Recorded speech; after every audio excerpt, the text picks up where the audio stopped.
back to Cyber Chat Season 2. Banlaw sesh na tayo.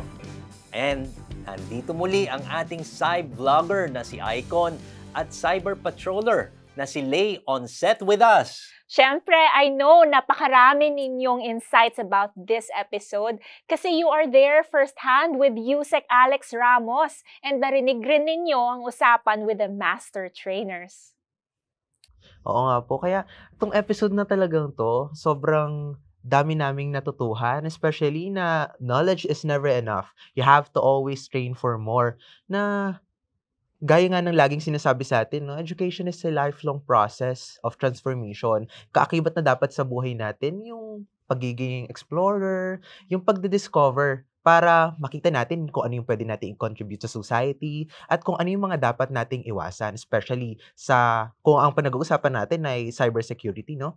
At bukod dito, tinuruan din tayo ng episode na to na kinakailangan talaga natin ng mga tao, mga grupo ng tao na makakasama natin sa tabi natin, especially gaya ng CICC na kasama natin sa pagharap sa problema at binibigyan tayo ng mga mahahalagang impormasyon kung paano maiwasan yung mga problema at binibigyan din tayo ng pagkakataon na makita yung bigger picture, yung ugat ng problema, especially sa loob ng cyberspace.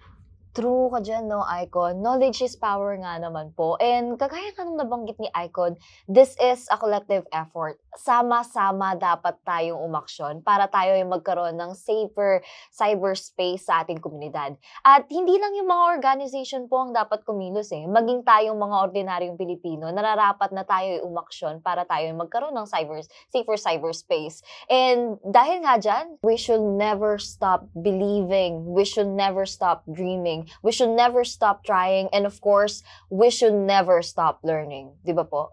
And with that kind of attitude, you will surely be a leader someday. Important talaga, no, yung values formation sa ating kabataan. Importante rin na naunawaan ninyo ng mga kagaya ninyo na youth, kung ano yung rights nila, ano yung recourse nila kapag feeling nila naapi sila o nabiktima sila or may kakilala silang nabibiktima. At alam nyo rin kung ano yung mga laws in place to protect you and para mapaunlad din yung society natin as a whole. Yung mga ganyang bagay kasi ma-empower kayo eh. So eventually, it will come natural to you pag pinag-uusapan na yung gender sensitivity, trauma-informed care. Talagang you will be able to speak into policy someday. And it's really important na nakokonsult ang youth kagaya nyo kasi even us adults, we also learn so much from you. We will really learn from each other. That's true po. At sa akin naman, partner, Lay and Icon, no? Sabi mo nga, knowledge is power. Para sa akin naman, no, ang wastong kaalaman, ang siyang magpapalaya, ang wastong kaalaman ang siyang magliligtas, di ba? At ang wastong kaalaman ang siyang magbibigay ng tamang direksyon para sa impormasyon at sa tamang direksyon na kanilang tatahakin bilang mga kabataan kagaya ninyo na maging ligtas, no, sa isang komunidad na magbibigay din ng proteksyon para sa ating lahat. Iba talaga kapag merong young, brilliant minds na kasama sa room. Tama yan. That's why, again, this is your cyber patroller, Lay. At ako naman ang inyong cyber vlogger, Icon.